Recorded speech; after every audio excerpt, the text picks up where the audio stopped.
Hello guys, technical Bangla YouTube চ্যানেলে আপনাদের সবাইকে স্বাগতম। আজকের ভিডিওতে আমি আপনাদের খুব একটি গুরুত্বপূর্ণ ব্যাপার সম্পর্কে বলবো। তো এটি সাইবার সিকিউরিটির সাথে জড়িত। অনেক সময় অনেক লোক আছে যারা আমাদের ফোন করে অথবা মেসেজ করে বলে যে ভাইয়া আমার নাম্বার থেকে আপনার নাম্বারে ভুলে ফ্ল্যাক্সি লোড গেছে, ভুলে বিকাশ গেছে অথবা ভুলে রকেটের মাধ্যমে টাকা গেছে। তো আসলে এই টাইপের কিছু অসৎ লোক রয়েছে যারা এগুলো ব্যবহার করে সাধারণ মানুষদের থেকে টাকা লুটে নিচ্ছে। এবং ফেসবুকে এরকম অনেক ধরনের লোক আছে যারা বলে যে ফেসবুক আইডি হ্যাক করে দিব, এত টাকা দাও এবং এগুলো করো।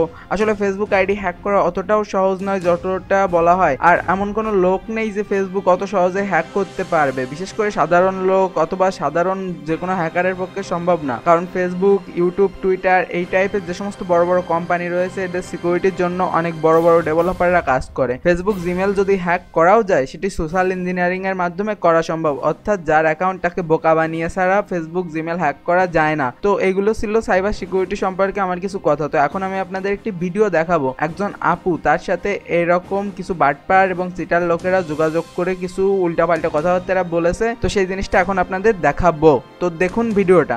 গতকাল বিকেলে আমার ফোনে একটা ফোন আসে। একজন লোক আমাকে বলছিল যে আপনার বিকাশ অ্যাকাউন্টে ভুলে কিছু টাকা গিয়েছে, টাকাটা যেন আমি ব্যাক করে দিই ওনাদেরকে। তো আমি ওনাকে বললাম যে ঠিক আছে, আপনি একটু ওয়েট করেন, আমি ব্যালেন্সটা চেক করে দেখি। তো আমি এট ফার্স্ট মেসেজ চেক করলাম, তো মেসেজে কোনো ব্যালেন্সের এ ধরনের কোনো মেসেজ আসেনি। ইভেন আমার বিকাশের ব্যালেন্সেও কোনো ব্যালেন্স আসেনি। সো আমি দেখলাম যে আমার যতটুকু ব্যালেন্স ছিল ঠিক ততটুকুই আছে, এর বাইরে এক্সট্রা কোনো ব্যালেন্স অ্যাড হয়নি। আমি ওনাকে ফোন দিয়ে ফোন ব্যাক করে বললাম যে এরকম কোনো ব্যালেন্স আমার ফোনে আসেনি, আপনি হয়তো বা ভুল করছেন, ভালো করে চেক করে দেখেন। তো উনি উল্টা আমাকে বলছিল যে আমি যেন ভালোভাবে চেক করে দেখি আর কি। সো আমি কি করলাম, ফোনটা সুইচ অফ করলাম, দেন অন করলাম, দেন আবারও দেখলাম। তো এ ধরনের কোনো মেসেজও আসেনি, ইভেন কোনো ব্যালেন্সও অ্যাড হয়নি। তো আমি ওনাকে আবারও ফোন দিয়ে একই কথা বললাম, তো উনি বিশ্বাস করছিল না আর কি। তো আমি শেষমেশ ফোনটা সুইচ অফ করে রাখলাম। তো রাতের বেলা ফোন অন করলাম, তখন আর কোনো কল টল আসেনি। সো আজকে বিকালবেলা একই ঘটনা একইভাবে ঘটলো। আর সেটা হচ্ছে যে আজকে এক মহিলা বিকালবেলা আমাকে ফোন দিয়ে আমাকে বলছে যে আপু আপনার নাম্বারে আমার 10,000 টাকা চলে গিয়েছে, 10,200 টাকা, তো টাকাটা আপনি ব্যাক করে দেন, এটা আমার অনেক পরিশ্রমের টাকা, অনেক কষ্টের টাকা। তো শুনে একটু খারাপ লাগলো। তো আবার মনে মনে চিন্তাও করছি যে একই ঘটনা কিন্তু গতকালকেও আমার সাথে ঘটেছিল।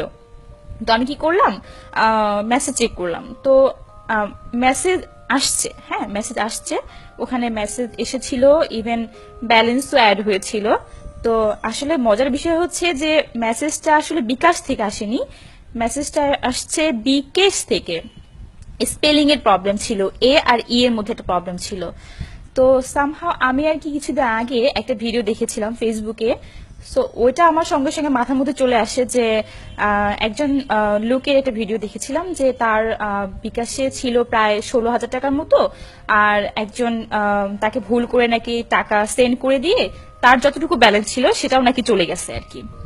তো আমার কেন যেন একটু সন্দেহ হলো, আমি সঙ্গে সঙ্গে কি করলাম, বাসার নিচে এজেন্টের দোকান আছে, বিকাশের দোকান। তো আমি ওখানে গেলাম, গিয়ে আর কি বললাম ওনাদেরকে প্রবলেমটা, যে এরকম এরকম প্রবলেম হচ্ছে, তো আমি এখন কি করবো, এটা তো বিকাশ থেকে আসেনি। তো উনি আর কি আমাকে অনেক হেল্প করলো। উনি বললো যে আপু আপনি কোনো রেসপন্স করবেন না, আর ওদের সাথে কন্ট্যাক্ট করার দরকার নেই, আমি এটা কাস্টমার কেয়ারে বলে নাম্বারটা আর কি আমি সলভ করছি আর কি। তো ভালো কথা। তো ওনারা আমাকে একইভাবে বারবার ফোন করেই যাচ্ছিল। তো লাস্ট যখন ফোনটা কি পিক করলাম, তো ওনারা আমাকে বললো যে আমার সিমটা বন্ধ করে দিবে, আমার বিকাশ অ্যাকাউন্ট বন্ধ করে দিবে। সো নানান ধরনের কথাবার্তা বলছিল আর কি।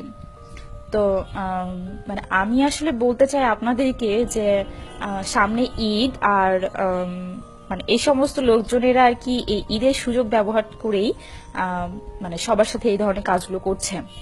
অনেকে বুঝতে না পেরে হয়তো বা ঠিকই ভাবে টাকাগুলো সেন্ড করে দিচ্ছে, ইভেন তাদের অ্যাকাউন্টে যত পরিমাণ টাকা আছে না হচ্ছে সেগুলোও চলে যাচ্ছে। আমার মনে হয় সবার এরকম অ্যালার্ট থাকা উচিত, আর চারিদিকে খেয়াল রাখা উচিত, আমাদের চারপাশে কি হচ্ছে, আমাদের নিজেদের সাথে কি হচ্ছে এটা খেয়াল রাখা উচিত। সর্বশেষ আমি আপনাদের বলবো যে আপনারা এই ধরনের কাউকে টাকা দেওয়ার আগে অথবা এই ধরনের কোনো কাজ করার আগে সবকিছু চেক করে নেবেন এবং দেখে নেবেন যে যে ব্যক্তিটি আপনাকে এই সমস্ত বলছে সে আসলে ঠিক কিনা। এবং আপনার যদি কোনো প্রকার সমস্যা হয়ে থাকে অথবা আপনার যদি মনে হয় এই লোকটি সুবিধার নয়, তাহলে আপনি বিকাশ অথবা রকেট অথবা যে কোম্পানির থেকে টাকা এসেছে আপনার কাছে সেই কোম্পানির কাস্টমার কেয়ারদের সাথে যোগাযোগ করুন, তারা আপনাকে সঠিক উত্তর দিয়ে দিবে। তো আমি সর্বশেষে আপনাদের বলবো দেখতে থাকুন শিখুন টেকনিক্যাল বাংলা, আর সবসময় ইন্টারনেটে সিকিউর থাকবেন, কখনো বাজে কাজ করবেন না এবং বাজে কাজ থেকে সবসময় দূরে থাকবেন। আমার ভিডিওটি যদি আপনাদের ভালো লাগে তাহলে সাবস্ক্রাইব করুন আর লাইক দিতে ভুলবেন না। আজকের ভিডিও এই পর্যন্ত, দেখা হবে আপনাদের সাথে পরবর্তী ভিডিওতে। বাই।